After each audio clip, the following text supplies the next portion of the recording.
Hi, it's Dave. Welcome. It's episode 257, and welcome to a live stream here. We've got an exciting and very tumultuous, interesting week we have here for Tesla stock. We're going to go through kind of what's going on with Tesla stock, its ups and downs, and try to make sense of what's going on. Also, we got a pretty cool week going on here. Tomorrow, I'm releasing an episode with James Dowma on Tesla full self-driving, but it's going to be two parts. The first part is going to be Friday, and the next part is going to be Saturday.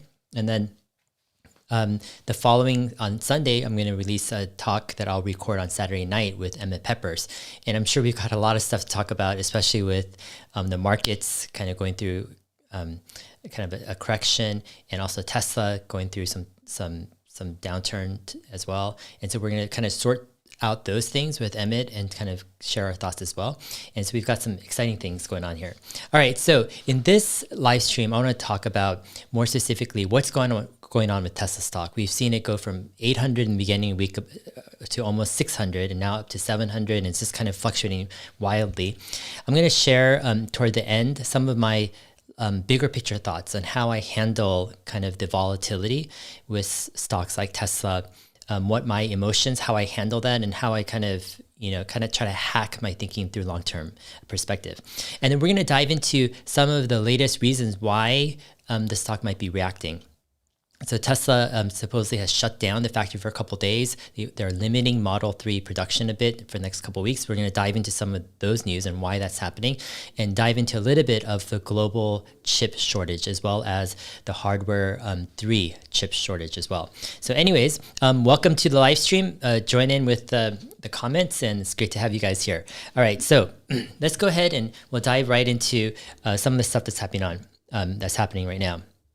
So here we have Tesla stock price over the last 3 months here. And if you notice, we topped out at about $900 at the all-time high. And this past week, we went down to 612 or so. And now we're hovering around 680. A lot of these swings are big swings here, like down, almost to be 100 points up and down in a day. And so we've had one of the most volatile weeks in recent Tesla history. Now, there's a couple things you can do here. First, if you go to the 5-day view here, right, you have this massive drop that just happened on Tuesday, and then it kind of recovered, and then you had the stock dropping again. But if you go on a further view, here's the year view. The year view, you see Tesla just continuing to go up. It's holding the 100-day moving average, this middle line here. It broke through the 50-day moving average, which is actually a pretty important moving indicator here. And then if you go to the 2-year, here you see Tesla just, going up. And then to give you guys some perspective, here's the 5-year. Right, the 5-year Tesla was hovering around, let's say, 40 or 50 bucks, and then you have a big spike up to 900 bucks, and we're here at $680. All right, so let's talk about a bit about what's going on here. So Bloomberg came out with an article this morning, and they're saying that Tesla told its workers it'll temporarily halt some production at its Fremont factory for about 2 weeks. And so staff on the Model 3 production line in Fremont were told their line would be down from February 22nd to March 7th. And the workers said that they would be paid for the 22nd and 23rd, but not paid for February 28th, March 1st, 2nd, and 3rd, blah, blah, blah. Okay, so here's what's going on here. So yesterday, actually, Sawyer Merritt on Twitter, he kind of shared that he had news that Fremont had been shut down for the past couple of days. And he went on to share how that they were having some chip shortages.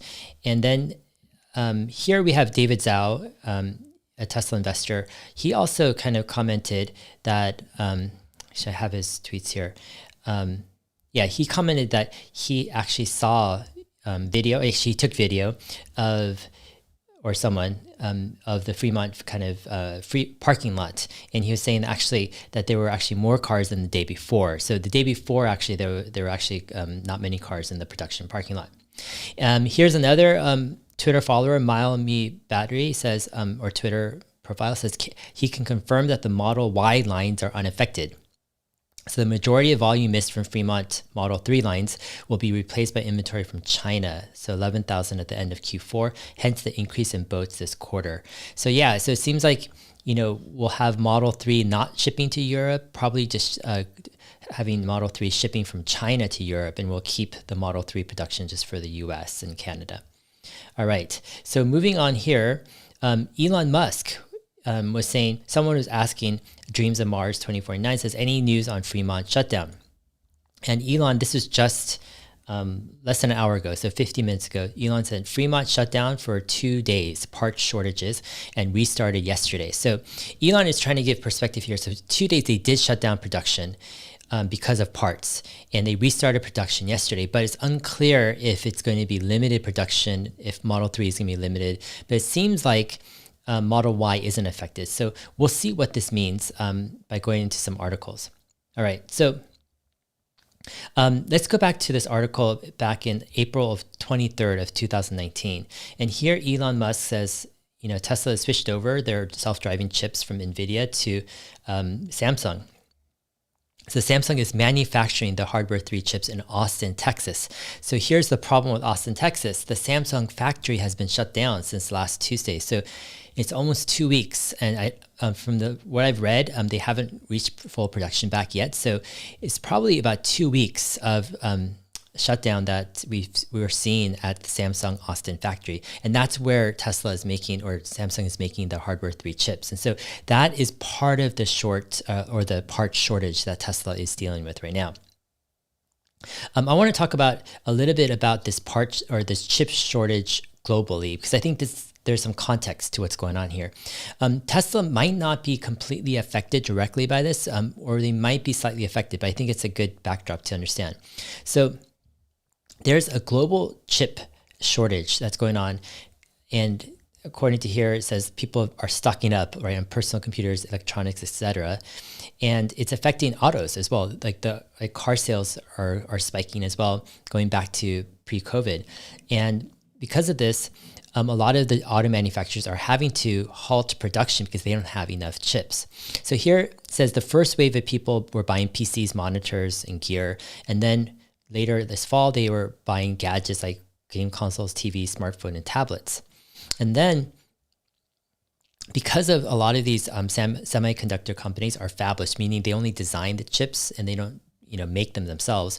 There are these foundries, and these foundries like TSMC in Taiwan or Samsung in South Korea, they're already making chips as fast as they can. And so what happened was during the COVID shutdown or pandemic, the auto companies cut down their production targets, and they told these foundries to lower their production needs. However, when auto demand started to peak again, they put back their orders, but they're not able to meet the orders immediately because it takes a while for production to get back up and running, and they have all these other industries and companies vying for demand to make chips. And so this type of stuff is going on globally, and there's a lot of stuff in cars right now that require a lot of chips. And so you have everything from microcontrollers like power steering, infotainment, automatic braking, all sorts of stuff in the cars. All right. So here's one thing. I think Tesla can be less affected because they didn't scale back their projections because of COVID. They're one of the few auto manufacturers that were continuing to push the envelope on how much they could produce. So it seems like Tesla's probably not affected as much as these other automakers. All right, here's another article. It says that there's a 26-week lead time that's needed to build the chips before they're installed in a vehicle. And that's kind of what's going on here. The origin of the shortage dates to early last year when COVID caused rolling shutdowns of vehicle assembly plants. As the facilities closed, the wafer and chip supplies diverted the parts to other sectors such as consumer electronics, which weren't expected to be hurt by stay-at-home orders. So anyways, fast forward, if you add 26 weeks to when they made those decisions, the drop-off or the in the supply started to hit automotive the later half of last year going into Q1. But demand was better than expected, and so it's starting to spike, but they don't have the chips. And so it's going to take a couple more quarters probably to get the chips going. All right, so here's interesting. Another article says they can't really imagine anyone getting spared from this situation, but one of the outliers is actually Toyota Motors. I think it's amazing. Toyota Motors is one of the companies which they have a 4-month stockpile of chips. And so they're one of the only automakers that are really truly prepared for a global chip slowdown or shortage. Here we have an article, Biden is starting to step in, and he signed an executive order to kind of review the supply chains of critical products and see their vulnerability to the global chip shortage. Another article from Financial Times says that, it's events like these. So the U.S. manufacturing base is reliant on TSMC, the world's largest chip foundry and a supplier to companies ranging from Apple to Volkswagen. It's events like these that expose the shared risk that companies have. It's when we have a big disruption, then we find out, holy cow, we've got all these eggs in this basket. So the point being is there aren't that many chip foundries or companies that actually make the chips. We're really dependent on a handful of big companies that make these chips, and they're so critical to so many products in so many ways. And the automobile industry is a key example. Here's another article from Detroit Free Press, and it says, the current chip shortage is only further squeezing the supply of new cars across the country. As a result, we're seeing the beginning signs of what happened to the market at the end of last summer. Now, new vehicle discounts are drying up as used prices are starting to climb. So it's another interesting thing. We have, demand for new cars and used cars being robust. People just are wanting to buy cars. It's people definitely has rebounded. All right, so what's going on here? So a few things here is we have a situation where you have a context of a global chip shortage due to kind of the pandemic, which did this weird thing where it cut initially the auto kind of demand, but it increased demand for other electronics. And so there was a chip shortage, and then the automobiles started to put back their orders as demand spiked, but now they're having to wait in line to get the chips that they need. In that bigger context, you have what happened in Austin. So the Samsung foundry or factory in Austin is producing hardware 3 chips for Tesla. And due to the cold weather in Austin and the storm that just hit us, and I'm in the city, and it just completely shut life down in Austin for about probably a week and a half or so. But the Samsung factory is still getting up and running. So I'm expecting about 2 weeks of hardware 3 shortage. And so the challenging thing part of the challenging thing is that Tesla's business is highly dependent on the supply chain. They have hundreds, of suppliers, and all these parts are coming in, and they're needing to come in at the right time with the right number of parts. And if they don't have the parts, then they can't deliver the cars. And so Tesla is vulnerable in the short term to certain kind of catastrophic or big events that happen where certain suppliers, their production is cut off and they can't find another supplier that quickly. And in those situations, the entire production line at Fremont or even other factories is halted. Now, having multiple factories on multiple continents can help, but also having multiple supply chains can help. And this is where kind of the Tesla is growing more mature and growing stronger over the years, because over the past year or two, Tesla has been able to develop an entirely new supply chain in China. Initially, when they opened up the Shanghai factory, their supply chain was highly dependent on their current supply chain in the US for Fremont. But as they localized kind of Shanghai production, they were able to localize the supply chain more, reduce costs, but also it reduces kind of this risk, this catastrophic production risk, where if one factory shuts down or one supplier shuts down, they have multiple suppliers they can rely on. So it's possible that, in a lot of ways, Tesla is in good shape, because even with certain shortages of parts, they have another supply chain they can rely on. Now, by adding Berlin, they can actually add another supply chain in Europe as well, at least with critical parts. And so they can have multiple points of possible failure that can back up each other. Now, a couple other things is, when we look at this problem long-term, let's say a year or even 5 or 10 years out, it's probably not going to mean that much that Tesla had a short-term, kind of part shortage, whatever that part shortage might be. It's really, in the bigger picture, I think a bigger constraint is actually the batteries. Like if Tesla is not able to secure enough batteries long-term, at the right cost. Now, this is going to be a much bigger problem. And so I think that's why Elon and the Tesla team is focused on batteries. They're focused on securing, the right materials. They're focused on pushing the envelope with technologies. They're focused on manufacturing, and this is their big focus. And I think it's easy to lose sight and to say, oh my gosh, right? We have this part shortage, and let's say production is limited in Fremont for the Model 3 or whatever, and we make it a huge deal. But in the bigger picture, what's a bigger deal is the Tesla's long-term focus of making the right strategic moves to ensure that battery availability at the right cost will be there next year, 5 years down the road, 10 years down the road, and they'll be able to meet their goals of, a sub $25,000 car that's truly, affordable to the masses, and they can deliver on their promises of full autonomy.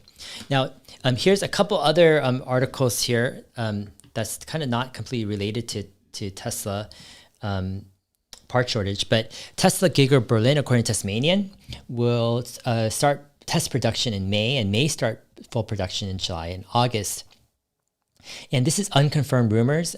So it's just something that, some railway got word of, and Tesla's one of their customers. So I would imagine though, we're gonna see Tesla Berlin wrap up production wrap up construction in the next few months. And they're gonna start production. And what I'm most excited about is like how they're going to start producing the 4680 cells, how quickly they can ramp production that. And the focus of the initial Giga Berlin will be the Model Y. I think there's a huge demand for that.